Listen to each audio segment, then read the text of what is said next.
What is going on, everybody? Welcome back to the channel. If you haven't done so yet, smash the like button and subscribe to the channel. Also, follow us on Spotify and on YouTube Music over on YouTube Podcasts.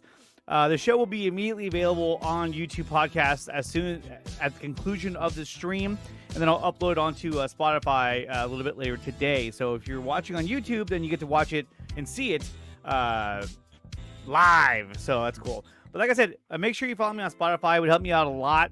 On top of that, you know, consider becoming a member of the channel and join the Patreon to help support the channel as well. I do appreciate everyone who is already a member and on Patreon. So thank you very, very much. Now, guys, we have a great show today. We have a lot of stuff we're going to cover. Rebel Moon.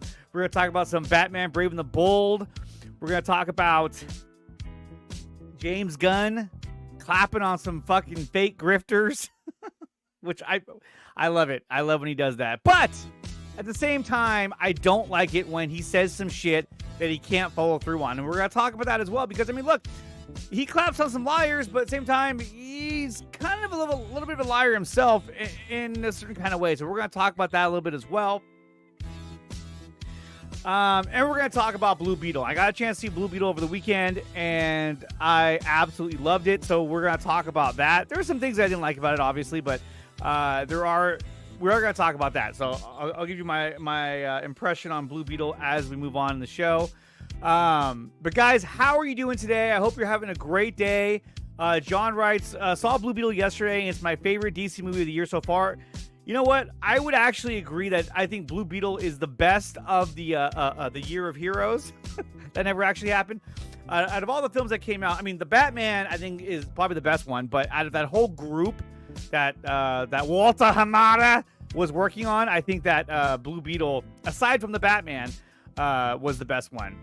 The worst one, I don't know. I mean, it's like I don't base these movies on their box office performance, because what's the point? I mean, all these films are going to do shit anyway. There's no connectivity. There's no connective tissue that goes anywhere. So no one's really invested into what DC is doing. But I would say that out of all of them, I thought the worst one, I don't know, probably Shazam. Because at the end of the day, I just didn't care. I halfway through it, I was like, I was not invested in it whatsoever. Venom Hernandez writes, "What's up, Nicotina? I saw Blue Beetle as well yesterday. Yes, it's the best one this year. Definitely. It had more heart. It had more character. It nailed everything. And we'll talk about that a little bit later in the show. But yeah, the worst of all of them, I think, is Shazam, then the Flash, then Black Adam, and then Blue Beetle, and then the Batman. Out of that group, I haven't seen Aquaman yet. Obviously, it hasn't come out yet, but Aquaman looks like it's going to be a hot fucking mess, so I'm not all that excited to see Aquaman in the Lost Kingdom. Hopefully, they can turn it around, but my feeling is that it's going to suck ass, and it's going to suck really, really, really bad. Prime the Godfather says, what's good, Nicotina? Blue Beetle is a 6.5, I guess, out of 10. Okay, right on. I could definitely see that. But we're going to talk about all that in just a little bit, but before we get to all of that, let's go to our lightning news round right now.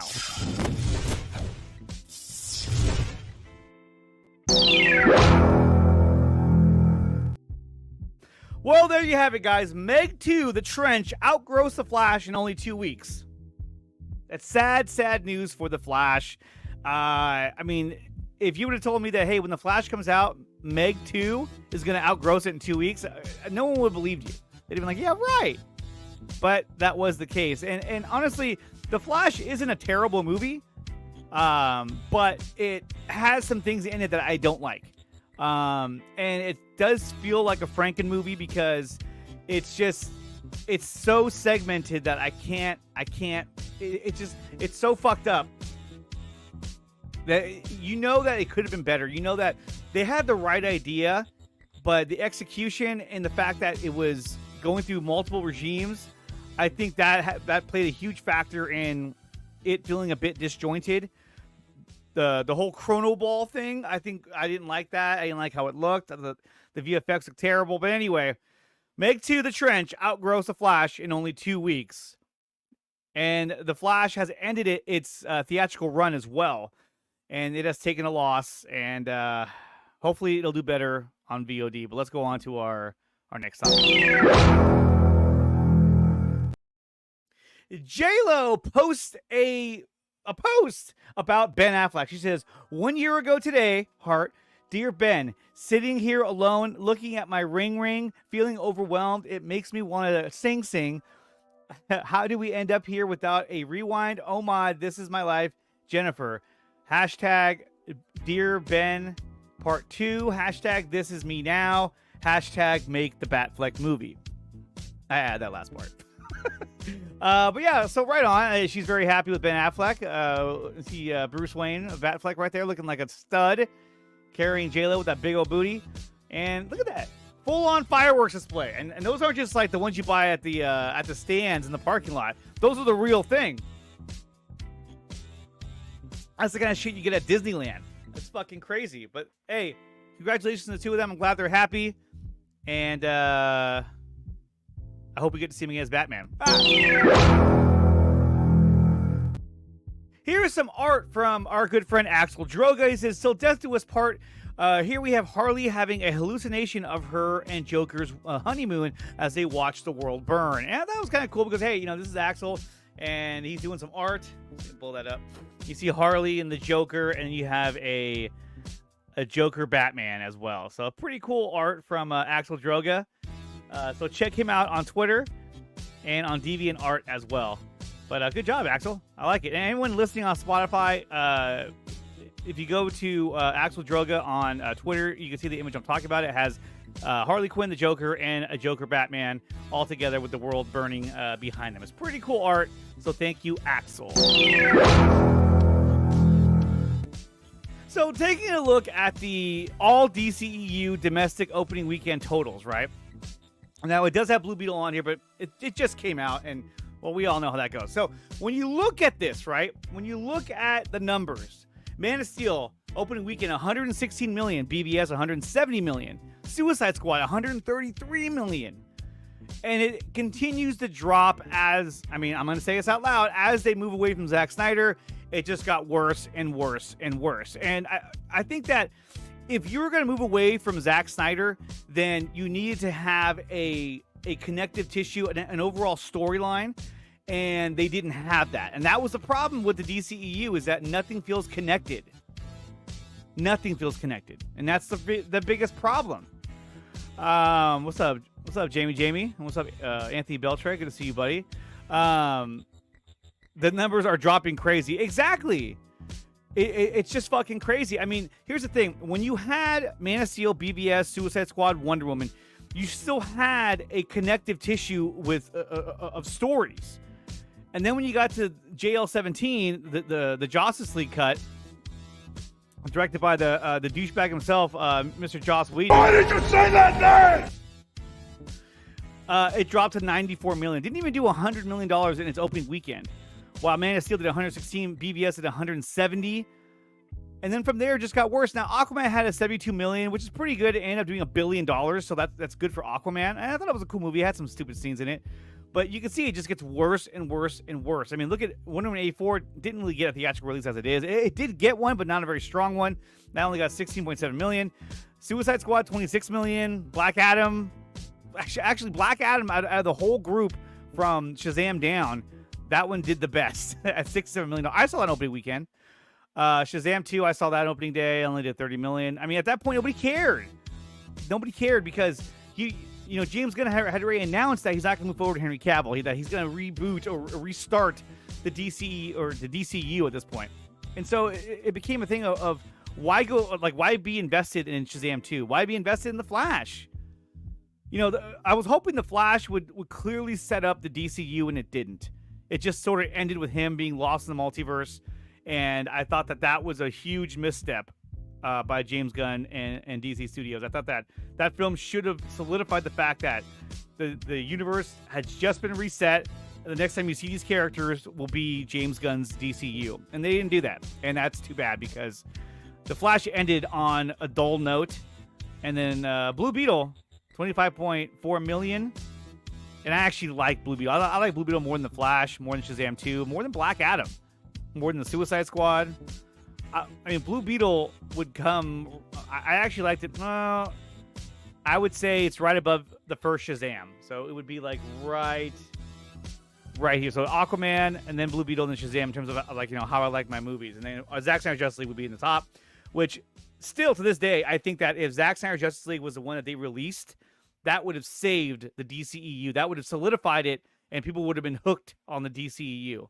But unfortunately, I guess we'll never know. So, interesting numbers. You can see where WB fucked up, and let's move on. Michael Biehn! My God, I love this guy. Always have. So wonderful to reconnect with my dear friend Linda Hamilton. Friends for life, Linda Hamilton, Terminator, Michael Biehn. So, yes, they reunited the day. I don't know where the fuck they were at, but it's really cool to see Sarah Connor and Kyle Reese together again. He was my favorite part of Terminator. The first one was Kyle Reese. And I was a little bummed that they actually deleted his scene in Terminator 2. I really liked that scene. But cool on them. Cool on Michael Biehn. It's too bad we didn't get a chance to see Neil Blomkamp's Alien 2 sequel. Which I think would have been really, really cool. But, it is what it is. But let's move on to our next topic. Now, this comes courtesy of Can We Get Some Toast? The writing is on the wall. Avengers Secret Wars is likely setting up a soft reboot of the entire MCU. Kind of like what The Flash did for the DCU, but it actually really didn't. I didn't feel like it did. It'll be a send-off for not only the entirety of the Fox universe, but the MCU that we've all grown to love. In the aftermath will be an all-new, all-different MCU. He also goes on to write... Where'd it go? I thought he said one more thing, too. But anyway, because let's face it, guys. I mean, the current MCU Avengers team, or whatever the fuck you want to call them, is pretty lackluster. I mean, I honestly, you introduce Shang-Chi. What's up, Sophian? You introduce Shang-Chi, and then we haven't seen him since. Every character that they've introduced, we haven't seen them in any follow-up movies at all. So it just sucks. The MCU is fucking terrible right now, and they need to reboot because I'm sorry, but all we're getting is the leftovers. We're getting the leftover characters that they haven't killed off yet or retired, and they're not strong enough to carry the MCU. I mean, Doctor Strange, I love the guy, but that character is not strong enough to carry the MCU. And you've already somewhat retired Spider-Man because now that no one knows who he is. I just think that they need to reboot as soon as possible. And Secret Wars, hopefully, I'm actually hoping that Can We Get This Toast is correct in this. I want a full reboot of the MCU, and if that means that we have a reboot after Secret Wars, and that reboots the Fox universe, the MCU, into a bigger MCU that has X-Men, Avengers, and all that shit, I am all for that. I think that's a great idea. Let's see here. Anthony Beltre writes, I would not be surprised. That makes sense. You had to introduce the X-Men that way. Exactly. How are you going to introduce the X-Men? You can't. So it sounds like if this happens the way that he's describing it, that means that we're going to get the Fox X-Men in Secret Wars, which I think is a good idea. And then you reboot and you start everything over again with new actors. The Marvels are going to flop. I'd be surprised if the movie succeeds in the box office. Yeah, we'll see how that goes. I'm not going to hold my breath. I'm not doing like, $1 billion. I think it's going to do like 600 million. Maybe 700 million. I don't know. I just don't see it happening. Sofian writes, the MCU is wearing super thin right now. Not going to lie. Absolutely. Still excited for Loki series? Yes, I am excited for Loki. I want to see that really, really bad. Also, don't forget the Inhumans as well. God, we have to bring that up. I mean, Jesus Christ, that was a disaster. But I think that if they're smart, Secret Wars will lead to a reboot. And then, does that mean you have to recast every single actor and character? No, it doesn't. I mean, you can keep your Haley Steinfeld as Kate Bishop, and some of the other younger characters, but the Iron Man, the Captain Americas, all those guys, you got to recast all those and bring those guys back because it's not the same without them. It's not. So, God damn it, Inhumans was a masterpiece. No, if you believe that's cool. But guys, let me know what you think. Should there be a reboot in the MCU? I think there should have been. I think it should have happened back at WandaVision. But that's just me. But let's move on. Let's move on to our next topic. Logan Paul admits he walked out of Oppenheimer. He quote, everyone is just talking. Yeah, because you're a fucking idiot. That's why. Do I expect anything less from this guy? No. I don't expect anything from Logan Paul or Jake Paul. Of course he went in there and was like, there's a lot of talking. I want punching and explosions and gunfire. No. Don't go see Oppenheimer and say, everyone is just talking. It's bullshit. It's a great fucking movie. You pull your head out of your ass, too. So that's my 2 cents on that. The comment section, let's see. The Oppenheimer movie he wanted, exactly, has an explosion of Mission Impossible. Everyone's just talking shit. But yeah, dude, come on. This is stupid. Why are you going to go see Oppenheimer and you just say, oh, there's just a lot of talking? That's just fucking dumb. Come on, man. You can be better than that, okay? Be better than that. What a fucking idiot. All right, let's move on to the next topic. Here it is, guys. Blue Beetle. Blue Beetle opens to 43.4 million worldwide on a budget of 104 million. I hope that it covers that budget and some because I liked it. I really enjoyed Blue Beetle. I'm not going to read the review, but I'll give you my review of Blue Beetle. Blue Beetle had a lot of heart. Angel Manuel Soto, he really captured what it's like to live in a Latino family, a Mexican family, perfectly. A lot of the shit they did, it was like I was back at home again. I mean, I swear to God. And anyone who's Latino will tell you, like, yeah, dude, he fucking nailed it. The story I thought was really good. The pacing was good. Oh, was there some corny scenes, like the grandma with the Gatling gun and all that? Yeah, I mean, there were some corny scenes, but overall, though, it was a fun movie. The action was good. The use of practical effects and not overdoing the special effects, I think, was where this movie succeeded. A lot of these movies, I mean, they're just all CGI backgrounds. In this movie, they had a lot of like actual practical backgrounds that they were in. They were in these certain settings, or surrounded by real buildings, and they were very strategic in how they use their special effects. And I really liked the way it was done. I know Dave, the Film Junkie, said that, it kind of gave him the, what do you call it? The kind of an 80s vibe, and it definitely did. It had that synthesized music, but the soundtrack was perfect. And the story was good. I thought Jaime or Zolo did an excellent job as Jaime Reyes. I liked George Lopez in the movie as well. I thought he was hilarious. Some people were like, "Oh, he screams a lot" or whatever. I was fine with it because I mean, look, here's the thing: when it comes to Latino men, they're either stoic and quiet, or they're loud and over, they're loud and show a lot. Hold on. I hit my mic. My mic is very sensitive, so I apologize for that. That or so like I said, they're quiet, stoic, or they are what do you call it? Loud and expressive, and that's what he was. He was the loud, expressive, Mexican uncle, and I thought he was great. I thought it was great. Jenny, what's his name? Jenny Cord. I thought her character was good. She was hot. She was super hot. I know Ryan. I was talking to Ryan Zierfeld over the weekend. He was saying that he felt like she kind of had a chip on her shoulder, but I didn't see that much. I thought she did a good job. The whole family was great. His sister was great. They did a great job at establishing the characters of his family and making you care about them as the movie went on. So I thought that was I thought they did a really good job with that. The villains, Susan Sarandon, which I thought was like, at first I thought, okay, she is clearly not going to be in this movie. She's going to phone this one in. I thought she did a good job. I thought she did good for what her role was. And she was never annoying. She was never repetitive. I thought she did a good job. I was into Susan Sarandon as that villain.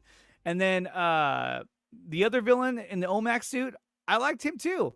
I thought he was good. A little one-dimensional, but I think that's the point. And you just need kind of that bruiser, a villain. But the one thing I kept seeing in this film, which got me thinking, was he kept saying, no killing, no killing, no killing. And then you go back to The Flash, and you find out that, Michael Keaton stopped being Batman because he killed someone in front of their kid. And you go to Black Adam, and they're like, no killing, no killing. I think that Walter Hamada was trying to push that narrative very, very hard. And that's why it's in all these movies of the no-kill world, no killing, So it is what it is, but I thought that was I just kept seeing that throughout his movies, but he's only got one more left, and we'll see how Aquaman does. If he says no killing, then I'm going to be like, dude, what the fuck? But anyway, I like the story. I like the progression of the story. I don't want to give away the ending. This is a non-spoiler review, but I really enjoyed it. I know earlier Prime said he gave it a 6.5 out of 10.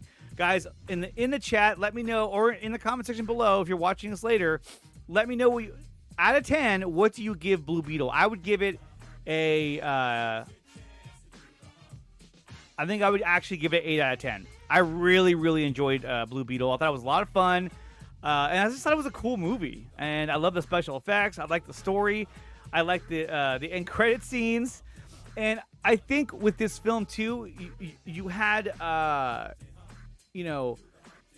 they made, at times, the Latinos kind of the butt of the joke in certain scenes, but they did it in a way where it was not controversial and it was not like degrading towards Hispanics. It was just funny instead. So I liked it. I thought it was really well done. I thought Soto did a really, really good job with this film. So I'm really, really happy with this film. And in fact, I think when it does come out on physical copy, earlier I was like, I'm not going to buy this movie, but you know what? I think I will buy it.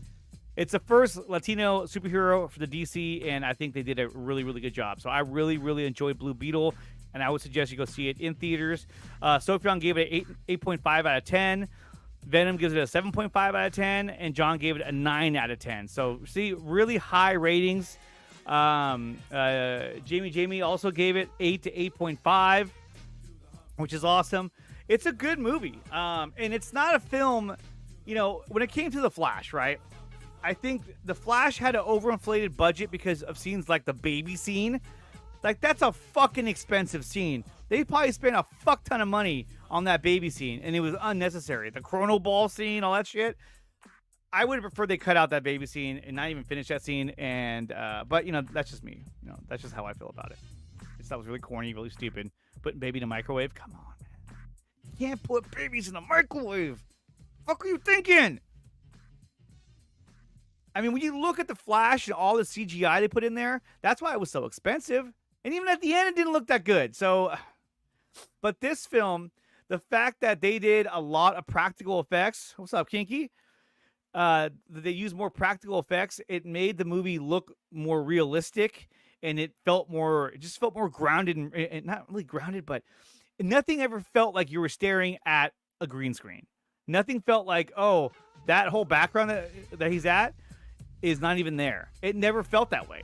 Because they were using like real locations, practical effects, and then mix that in with some special effects to highlight his suit, to highlight his punches and everything. And so I just thought it was really well done. And I think that that's something that is lacking in these films these days, is that when you have to cut corners, when you have to use your artistic ability to shoot these scenes and be like, okay, this is how I'm going to make the scene work and make it look really good. It shows. It shows that Soto used a lot of skill in making this movie so that it looked right. And, and I think a lot of these new movies these days are just like, okay, put them in the suit, put them in front of a green screen, and let's pretend and let's tell them where they're at, and they can pretend like everything's around them. And I think that is where these scenes are failing, because it's too much CGI, way too much. And this one didn't have that, and it felt more like I'm watching a movie. And remember too, this film was supposed to be released on Max, and then it got the okay to be a theatrical release, which then probably raised the budget as well, which is great. So guys, well, let's see right here. Hold on. Sophion writes, Blue Beetle felt like a filmmaker-driven film, while The Flash felt like a made-by-committee film. Absolutely. Absolutely 100%, Sophion. I agree with everything you just said. It felt like a director-driven movie, and it just did. It felt like he had more control over how he was shooting these scenes, while The Flash felt like a movie made by a committee. It absolutely did. I absolutely agree with that. Let me see. Kinky writes, CGI in The Flash was horrible, and that what they did to Cavill in the movie sucked. I know. But what are you going to do? Really, Blue Beetle... What? Really, Blue Beetle ship? Oh, the ship. Yeah, I mean... The thing is, though, is that it belonged to Ted Kord, the original Blue Beetle. So that's why I was okay with it being there, because it's like, oh, yeah. And that was the other thing, too, that I liked, was that... They got to integrate some of Ted Kord's tech, and that was fun. So, but he would say, I really enjoyed Blue Beetle's ship. Oh yeah, yeah, no, I thought it was cool. It actually did feel like a movie made by heart and creation. Yeah, I think they knew what this movie was supposed to be from the get-go, and I think that's why it succeeded, because they knew exactly what they wanted. So go check out Blue Beetle. I gave it an 8 out of 10. I thought it was a fun movie. It had a lot of heart. It nailed the Latino family aspect. I thought everyone did a really good job in their roles, and I enjoyed the story too. Now, was there some corny scenes? Of course there were. But overall, 8 out of 10. I really enjoyed it. Check out Blue Beetle. And let's move on to our next topic. I forgot to show this before we go on to the next topic. This is a video of Zolo getting geared up. Oh, there's some music too. Oh, no, I can't play the music.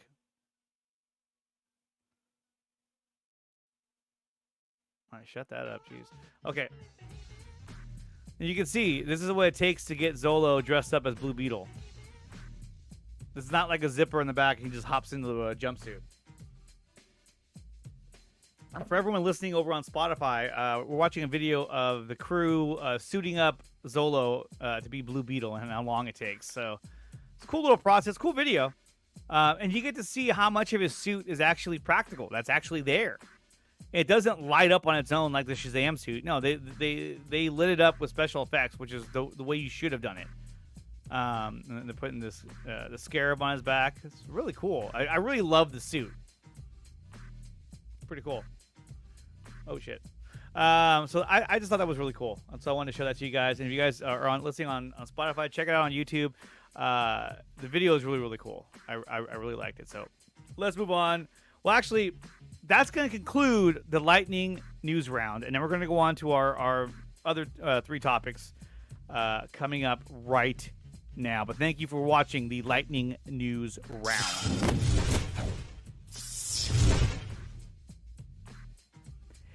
James Gunn claps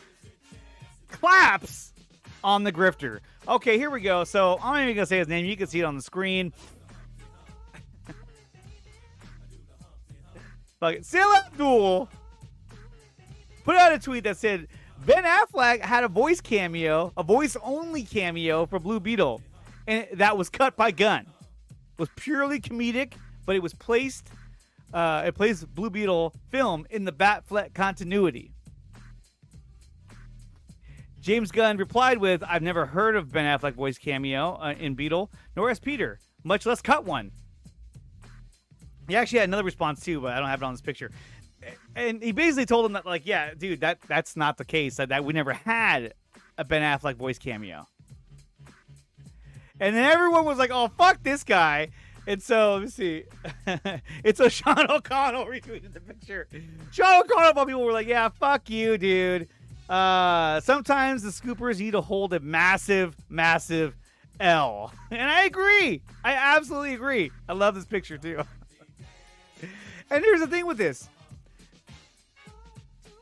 This guy right here says, "Hey, Sil Abdul, exclusive Blue Beetle Batman scene cut. Gunn cut it because it had Ben's voice. We'll cover this soon." If you watch the video, if you watch this guy's video right here, he literally describes the scene, or he describes what his friend saw when he saw an earlier cut of the movie. And then if you watch his video, which I don't even watch it because it's a waste of your time. If you watch Sil's video, he describes the scene exactly the way the guy described it in the video. So basically, what it looks like is he watched the guy's video and said, "Hey, I'm gonna run with that." And then he's like, "I received a phone call." I don't know what scoopers receive phone calls from people. I mean, who the fuck calls anyone these days? Most of the time it's text messages or emails. But he received a phone call, and and they talked on the phone, and it said that at the end it was supposed to have Ben Affleck's voice saying, saying, "You think I'm a fascist?"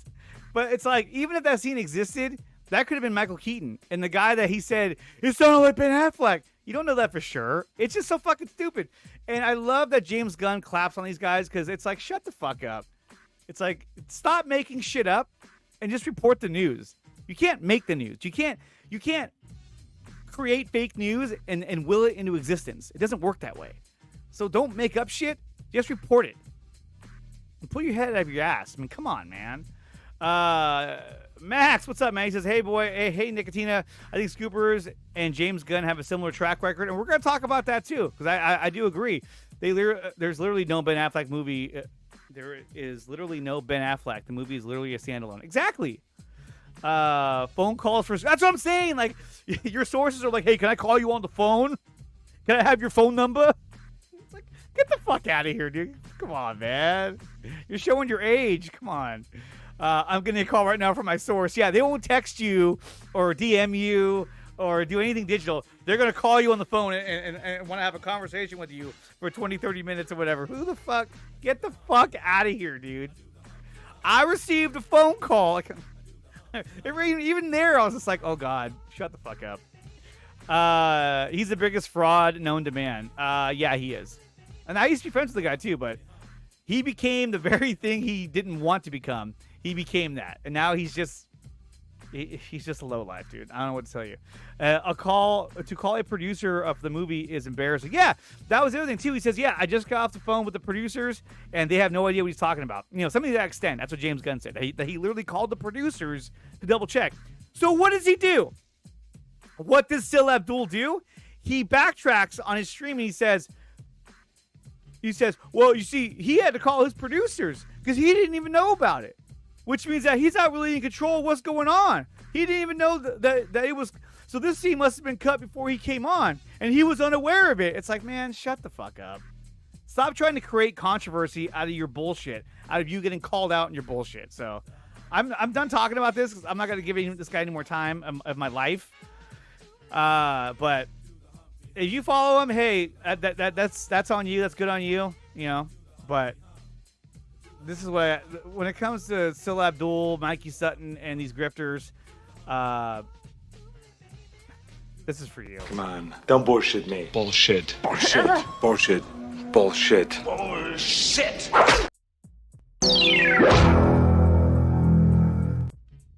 Speaking of bullshit, here's some more. A rumor that John Krasinski is in line to play Batman in Batman the Brave and the Bold. This is from via Batman on Film, who Bill the Jet Raimi later came out and said, "I never said that." John Krasinski is not going to be Batman. Get the fuck out of here with that. Is it a bad casting? No, I don't think it's a bad casting. I just don't see it happening. I don't see that is the choice that they would go with. Fake news. They continue. You will cover him again. No, I don't. I hardly ever talk about that guy, but I couldn't help it because James Gunn clapped on him. He happened to see me live streaming and interrupted my stream to give me a massive scoop.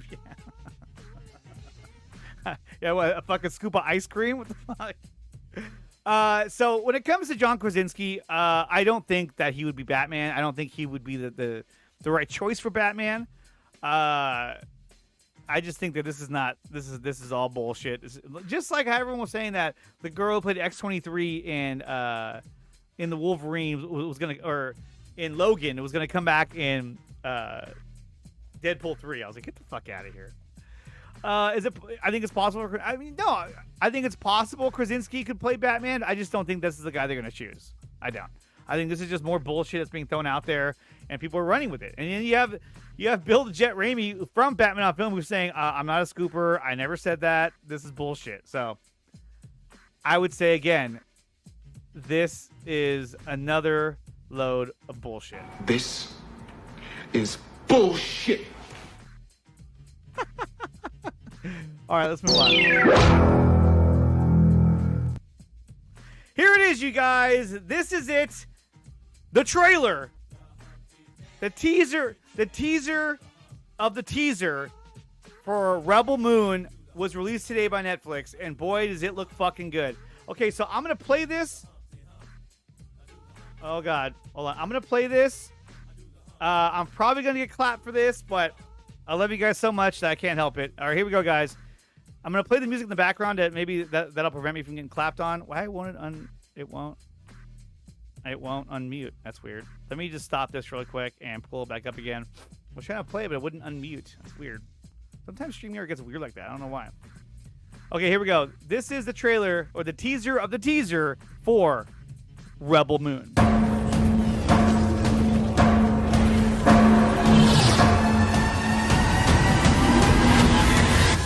What do you think they want?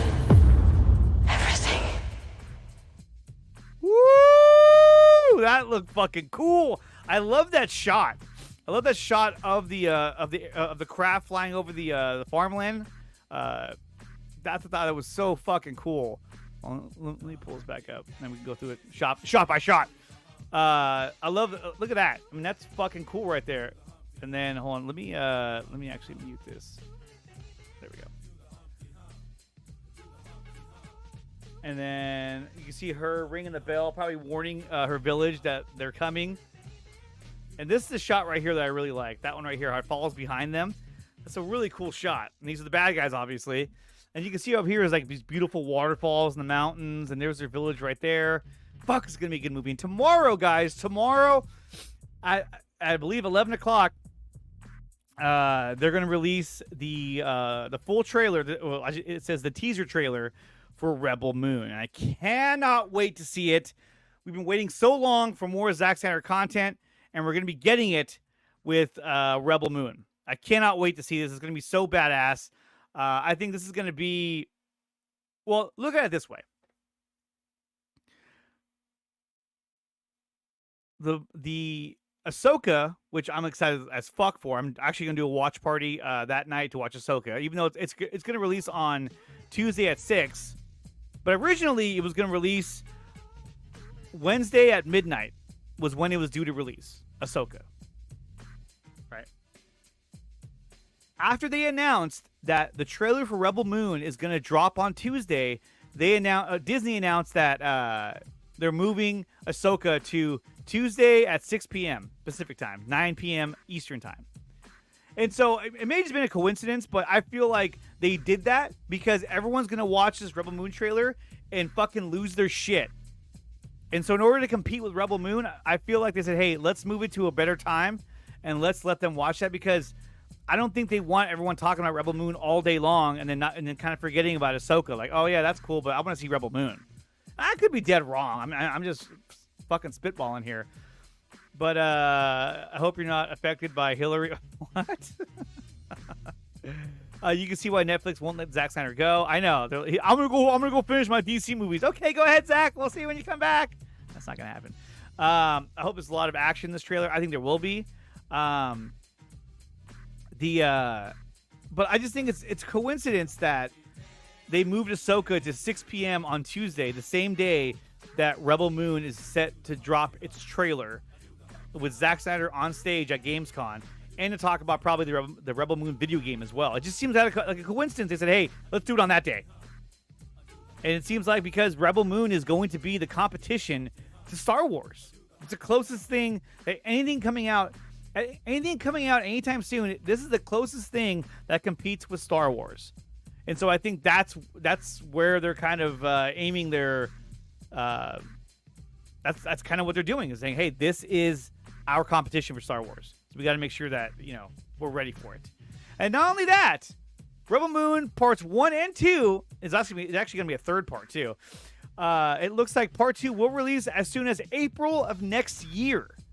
So we're talking about December, then April. They're not going to make you wait that long to see the sequel, which is awesome. And then he's probably going to go right into work and do part 3 as well, because they said it's going to be a trilogy. And on top of that, they have titles. It says here, Zack Snyder's Rebel Moon gets new titles: Rebel Moon Part 1, A Child of Fire; Rebel Moon Part 2, The Scavenger, or the Scar Giver. Scavenger. The Scar Giver. Dude, I cannot wait to see Rebel Moon. I think this is going to be such a badass movie. And you got Part 1 coming out in December, Part 2 coming out in April. I couldn't ask for more. I can't wait for the third one. I can't wait for the teaser, the trailer tomorrow for Rebel Moon. I'm definitely going to check that out. I can't stream it because, well, I'll be at work. But 2, if I did stream it, they would clap on me, because Netflix, along with WB, clap on anyone who plays their content on a stream. Not Disney, though. Not Disney. So Rebel Moon, you guys, I'm excited. I hope you guys are too. This is going to be so fucking badass. I cannot wait for Zack Snyder's Rebel Moon Part 1, A Child of Fire, which is releasing in December of this year. And guys, that's going to do it for the show. That's all the topics I have for today. I want to thank everyone who came out here. I want to thank Max, Adrian, or Anthony Belcher. I was going to call you Adrian. Anthony Belcher, Q. Thank you, Q. Venom Hernandez, John, I pronounced your name totally wrong. Sophion, and everyone else who was here today. Jamie as well. You guys kick ass. Guys, remember to smash that like button. Subscribe to the channel. It's free to subscribe, so please subscribe to the channel. I really appreciate everyone who does subscribe. I'm glad you live streamed before I went to work. Oh, you're welcome. So usually on Mondays, this is when I do my stream at 10 or 10:30. And then we do our movie roundup, and then I'll be live again hopefully later this week. I'm gonna try to do a stream with Ryan Zieberfett, and we're gonna talk about some different topics. Guys, make sure that you if you want to support the channel, do so by joining us over on Patreon or become a member of the channel. The link is right there. It's like right down there. All you need to hit is join, and that's how you support the channel. There's merchandise as well, merchandise that you can check out. And please follow us on Spotify as well. I'm trying to grow the audience on Spotify, so the more followers I get, the more better it will be over on Spotify. And then you can also find us on YouTube Music under YouTube Podcasts as well. But guys, thank you for tuning in. Oh, Hillary's the storm. Yeah. Well, actually, the storm is down south. I'm in Northern California. We're fine up here. It's a little rainy outside, but nothing like what it is down south. Oh, fuck that shit. A great supporter. Be safe, amigo. I will. I promise you that. All right, guys. I will see you guys again next Monday at 10 a.m. Pacific time, 1 o'clock Eastern for another episode of Nicotina Show. And then I am going to have some podcast episodes coming up throughout the week. And obviously, I will let you guys know when those episodes will launch.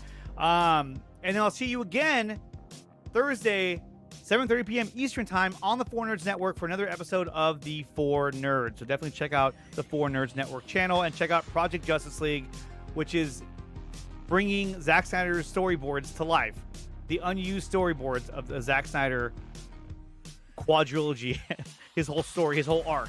So check that out over on the 4 Nerds Network.